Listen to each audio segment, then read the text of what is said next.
नमस्ते साथियों, वैदिक आइडियोलॉजी में आपका स्वागत है। मैं हूं विकास आर्य। पिछले दिनों आपने देखा कि किस प्रकार से अजमेर दरगाह के खादिम सलमान चिश्ती ने अपनी एक वीडियो के माध्यम से घोषणा करके ये बात कही कि जो भी व्यक्ति नूपुर शर्मा जी का सिर कलम करके लाएगा उसे वो अपना घर इनाम में दे देगा। आइए एक बार फिर से देखते हैं। अजमेर दरगाह के खादिम का विवादित बयान सामने आया है।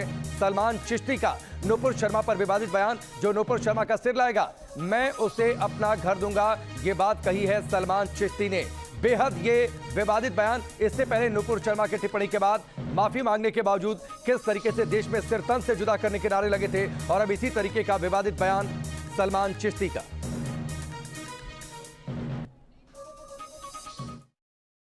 जिसने पैदा किया है मेरी उस माँ की, मैं उसे सरेआम गोली मार देता, मेरे बच्चों की कसम में गोली मार देता। और आज भी कुछ भी नहीं है, सीधा ठोक के कहता हूँ, जो नूपुर शर्मा की गर्दन लाएगा, who will ever lie, give me that, मैं अपना उसे ये घर दे दूंगा, पूरा रास्ते में निकल जाऊंगा। ये वादा करता सलमान, ख्वाजा का इतना गुलाम, डूब मरो, इधर तुम्हारे आका की शान के ऊपर जो सवाल उठा दिए। बात यहीं तक नहीं रुकती है। इसके बाद में एक और खादिम का वीडियो सामने आता है जिनका नाम है सरवर चिश्ती। सरवर चिश्ती एक खादिम है और वर्तमान में अजमेर दरगाह की जो अंजुमन कमेटी है उसके सेक्रेटरी हैं। इस वीडियो में वो पूरे हिंदुस्तान को हिलाने की बात कर रहे हैं, यानी एक प्रकार से हिंदुओं को धमकी दे रहे हैं। देखिए आप इस वीडियो को। नामुस रसूल सल्लल्लाहु अलैहि वसल्लम की शान में गुस्ताखी हो रही है, हुजूर गनीनाथ की शान में गुस्ताखी हो रही है, ये हम कभी कबूल नहीं करेंगे। ऐसा आंदोलन करेंगे ये पूरा हिंदुस्तान हिल जाएगा। इतना ही नहीं, बाद में इसी सरवर चिश्ती की, जो कि खादिम है अजमेर दरगाह का, इसकी एक ऑडियो क्लिप सामने आती है जिसमें ये मुसलमानों से अपील कर रहा है या एक प्रकार से उनको सलाह दे रहा है कि आप लोग हिंदुओं से 1 रुपये का भी सामान मत खरीदो। यानी एक प्रकार से वो हिंदुओं का इकोनॉमिकल बाइकआउट करने की बात कर रहा है, आर्थिक बहिष्कार करने की बात कर रहा है। सुनिए आप इस ऑडियो को। कई हम लोगों के सामने ही दुकानें बंद कर रहे हैं, जाट जितारा और नूपुर कर रहे हैं। तो जितना है इस बात को सस्ते में मत लो, इस बात को आगे से आगे हर जगह बोलो, हर, ताकि लोग इनसे 1 रुपये का भी धंधा ना करें।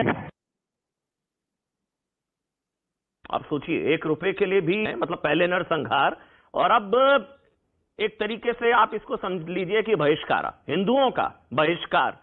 अब ये दूसरी तरफ से कट्टरता के खिलाफ अगर फैसला दूसरी तरफ, जो कि नहीं होना चाहिए, लेकिन यहां तो एक बार फिर से ऑडियो, फिर से इसको बहुत ध्यान से सुनिएगा। ये फिर से सुनिए जो पूरा ऑडियो है, जिसमें वो कह रहे हैं कि अगर हिंदू के समर्थन में जुलूस निकाल रहे हैं सड़कों, इनका आर्थिक बहिष्कार होना चाहिए। इतना ही नहीं, इसी अजमेर दरगाह के एक और खादिम जिसका नाम है गौहर चिश्ती, उसका 17 जून का एक पुराना वीडियो सामने आता है जिसमें वो खुले आम हिंदुओं का सर तन से जुदा करने के नारे लगा रहा है। आप देखिए इस वीडियो को। कोई हमारे हुजूर की शान में गुस्ताखी करेगा तो हम उसकी गुस्ताखी को कतई बर्दाश्त नहीं करेंगे। गुस्ताख रसूल की एक सजा, गुस्ताख रसूल की एक सजा, गुस्ताख रसूल की एक सजा, गुस्ताख रसूल की एक सजा। आइए एक और अंतिम क्लिप देख लेते हैं। इनका नाम है आदिल चिश्ती। ये उसी खादिम सरवर चिश्ती के बेटे हैं। इन्होंने कुछ दिनों पहले एक वीडियो के माध्यम से पहले हिंदू देवी देवताओं का मजाक उड़ाया और अब माफ़ी मांग रहे हैं हिंदू समाज से। माफ़ी क्यों मांग रहे हैं, हम इस पर अभी थोड़ी देर बाद चर्चा करेंगे। पहले आप इस क्लिप को देखिए। मेरा किसी भी रिलीजन, खास तौर पे हिंदुज़म को टारगेट करने का या मॉक करने की कोई नीयत नहीं थी। मैंने आज तक किसी भी रिलीजन को मॉक नहीं किया है। फिर भी अगर किसी के सेंटिमेंट्स हर्ट हुए हैं, मेरे हिंदू भाइयों के सेंटिमेंट्स हर्ट हुए हैं, तो मैं उनसे माफ़ी मांगता हूँ। अब आप सोच रहे होंगे कि मैंने ये सारी वीडियोस आपको क्यों दिखाई। अगर आपने नोटिस किया हो तो इन सब वीडियोस में एक चीज़ कॉमन है, और वो है कि जितने सारे लोग हैं ये सभी के सभी उसी ख्वाजा मोइनुद्दीन चिश्ती की दरगाह से जुड़े हुए लोग हैं। और सिर्फ साधारण लोग नहीं हैं, वहाँ का एक जो उच्च पद होता है खादिम, वो हैं या उसके बेटे हैं। और ये अगर इस तरीके की बात कर रहे हैं हिंदू समाज के लिए, उस हिंदू समाज के लिए जो हर दिन हजारों की संख्या में जाकर वहाँ पर अपना सिर पटकता है उसी दरगाह पर, जिस ख्वाजा मोइनुद्दीन चिश्ती के ऊपर अपने समय में हजारों लाखों हिंदुओं का कत्ल करने का आरोप है, जिसने और जिसकी सेना ने हजारों या लाखों की संख्या में हिंदू बहन बेटियों और महिलाओं का बलात्कार किया, उसी ख्वाजा की दरगाह पर जाकर हिंदू अपना सर पटकते हैं। और उसी ख्वाजा के खादिम इस प्रकार की धमकियां हिंदुओं को देते हैं, और सिर्फ धमकियां ही नहीं देते, उसको एग्जीक्यूट भी करते हैं, उस पर अमल भी करते हैं। आपने देखा अभी उदयपुर की जो घटना हुई, कन्हैयालाल जी को मार दिया गया, उस घटना में शामिल जो 2 आरोपी हैं, रियाज अत्तारी और मोहम्मद घोष, ये दोनों आरोपी घटना के पहले उसी गौहर चिश्ती को जाकर मिलते हैं जो अजमेर का खादिम है, और घटना के बाद अर्थात कन्हैयालाल जी को मार देने के बाद भी वो दोनों अजमेर की तरफ आ रहे थे गौहर चिश्ती को मिलने के लिए, जब उन दोनों को गिरफ्तार कर लिया गया। तो ये सिर्फ धमकियां नहीं देते, उस पर अमल भी करते हैं। अब बात करते हैं कि आदिल चिश्ती ने माफ़ी क्यों मांगी हिंदुओं से। इनका हृदय परिवर्तन हो गया है इसलिए हिंदुओं से माफ़ी मांगी, ऐसा नहीं है।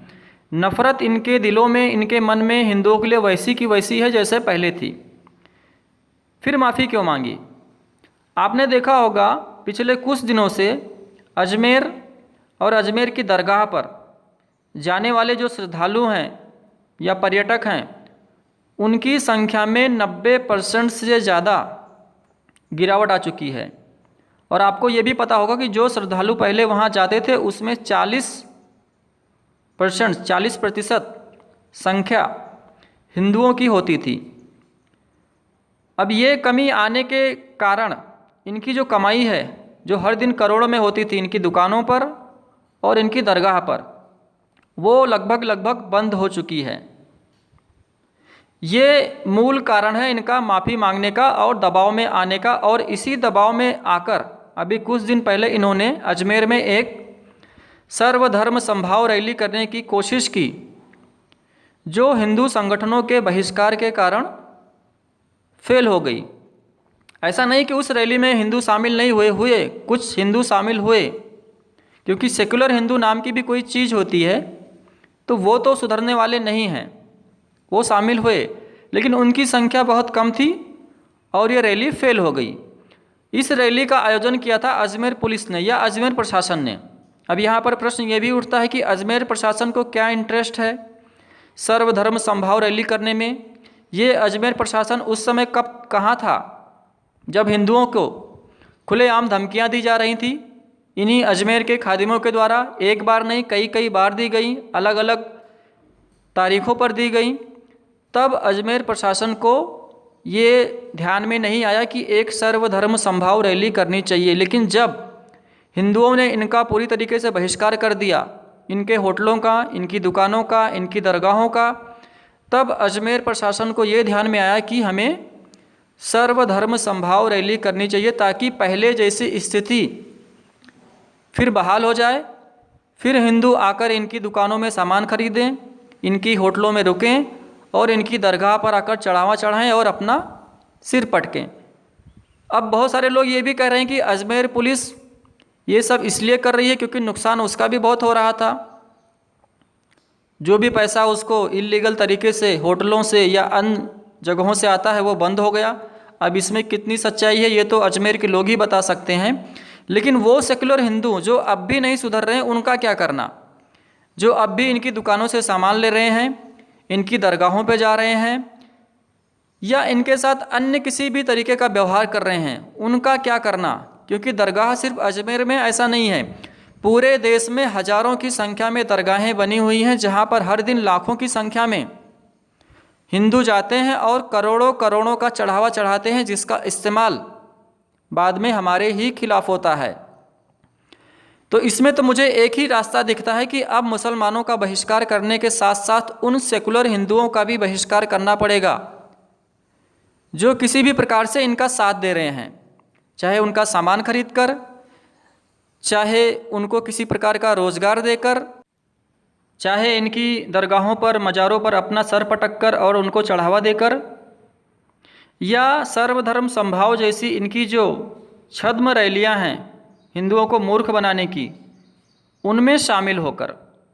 ध्यान रहे, ये हिंदू ना सिर्फ हमारी कमजोरी हैं बल्कि उनकी ताकत भी हैं, इसलिए इनका भी हर प्रकार से बहिष्कार होना जरूरी है, आर्थिक रूप से, सामाजिक रूप से। इनकी दुकानों से भी हमें सामान लेना बंद करना होगा, इनका सामाजिक बहिष्कार करना होगा और हर प्रकार से इनसे संबंध तोड़ना होगा, तभी इन सेकुलर हिंदुओं को बात समझ में आएगी। अन्यथा ये ऐसे ही इन जिहादियों को, इन देशद्रोही तत्वों को जो हमारे खिलाफ साजिशें रचते हैं, हमारा सिर कलम करने की बात करते हैं, इनको ये सेकुलर हिंदू ऐसे ही लाभ पहुंचाते रहेंगे। बहरहाल अजमेर में सर्वधर्म सद्भाव रैली फेल हो गई। हिंदू संगठनों के रैली से किनारा करने के बाद यह महज एक दिखावा भर रह गया। कुल मिलाकर चंद हरे पीले सफेद गुब्बारे उड़ाकर अजमेर में लोगों को अमन चैन का संदेश देने की यह कोशिश पूरी तरह से फेल हो गई। ये अजमेर में हुई उसी सर्वधर्म समभाव रैली की कुछ क्लिप्स हैं। क्या आपको इसमें हिंदू नहीं दिख रहे हैं? मुझे दिख रहे हैं, कई सारे दिख रहे हैं, सिर्फ हिंदू ही नहीं, हिंदू संत भी दिख रहे हैं। इसीलिए मैंने कहा कि इन लोगों का भी बहिष्कार करना जरूरी है, हर प्रकार से, आर्थिक रूप से, सामाजिक रूप से, सभी प्रकार से, क्योंकि इन सेकुलर हिंदुओं को देश में कोई समस्या नहीं दिखती। ये अपने आप को बहुत पीसफुल मानते हैं। ये कहते हैं कि हम हिंदू मुस्लिम इस पचड़े में नहीं पड़ते। इनकी नज़र में हम लोग सांप्रदायिक हैं, कम्युनल हैं, जो हमेशा हिंदू मुस्लिम करते रहते हैं पागलों की तरह। लेकिन इनको नहीं पता कि हमारे जैसे पागलों के कारण ही ये अपने घरों में शांति से बैठे हैं, अपनी दुकानों में शांति से बैठे हैं और बिजनेस व्यापार कर पा रहे हैं। इनका एक ही भगवान है, पैसा। ये पैसे के लिए कुछ भी करेंगे। इन्हें समस्या नहीं पता है, ऐसी बात नहीं है, इन्हें भी सच्चाई पता है, लेकिन ये अपना नुकसान नहीं करना चाहते। अगर ये हिंदू मुस्लिम पचड़े में पड़ेंगे, सांप्रदायिक बातें करेंगे, तो इनको लगता है कि शायद इनका व्यापार कम हो जाएगा, इनकी दुकानों पर ग्राहक आने कम हो जाएंगे, इनको घाटा हो जाएगा। इसलिए इस प्रकार का ये झूठा दिखावा करने की कोशिश करते हैं, जिसका नुकसान कहीं ना कहीं हमें हो रहा है, हम हिंदुओं को हो रहा है, और फ़ायदा उन जिहादियों को हो रहा है जो हमारे खिलाफ साजिशें रचते हैं। इसलिए इन सेकुलर हिंदुओं का मुझे ऐसा लगता है कि बहिष्कार पहले होना चाहिए, बाद में इन जिहादियों का, क्योंकि इन जिहादियों की ताकत यही सेकुलर हिंदू हैं जो अपने आप को बहुत पीसफुल और मॉडर्न दिखाने की कोशिश करते हैं। ऐसे लोग अपने घर परिवार, पत्नी, बच्चे, बिजनेस, व्यापार, इसके आगे सोचते ही नहीं और यथास्थिति बनाए रखने के लिए किसी भी हद तक नीचे जा सकते हैं। वो अपने धर्म के खिलाफ जा सकते हैं, अपने महापुरुषों के जो वचन हैं उसके खिलाफ जा सकते हैं, अपने समाज के खिलाफ जा सकते हैं और हर उस देशद्रोही के साथ जा सकते हैं जिसके साथ जाने में उनका फ़ायदा है। इसीलिए इनका भी बहिष्कार करना पूरी तरीके से आवश्यक है और जिहादियों का और मुसलमानों का तो करना ही करना है। सिर्फ अजमेर में नहीं, सिर्फ राजस्थान में नहीं, सिर्फ अमरावती में नहीं, सिर्फ महाराष्ट्र में नहीं, पूरे देश में करना है। क्योंकि अगर ये खुलेआम सिर तन से जुदा का नारा लगा सकते हैं तो हम कम से कम इनको धन से जुदा तो कर ही सकते हैं। और ये हमारा फंडामेंटल राइट है, ये हमसे कोई छीन नहीं सकता। हमें किस व्यक्ति से सामान लेना है, किस व्यक्ति के साथ में संबंध रखना है, ये हम तय करेंगे। ये हमारी आज़ादी का विषय है। अन्यथा वो दिन दूर नहीं जब हमारी भी स्थिति पाकिस्तान या बांग्लादेश के हिंदुओं जैसी हो जाएगी, या इंडोनेशिया, मलेशिया, ईरान में जिस प्रकार से हिंदू लगभग पूरी तरीके से समाप्त हो चुके हैं, हम उस स्थिति में आ जाएंगे। और इसके लिए सबसे ज़्यादा जिम्मेदार यदि कोई होगा तो वो होंगे हमारे देश के सेकुलर हिंदू। अब कुछ लोग ये कहेंगे कि आप तो समाज में द्वेष फैला रहे हैं, हिंदुओं के, मुसलमानों के या जिहादियों के आर्थिक बहिष्कार की बात करके।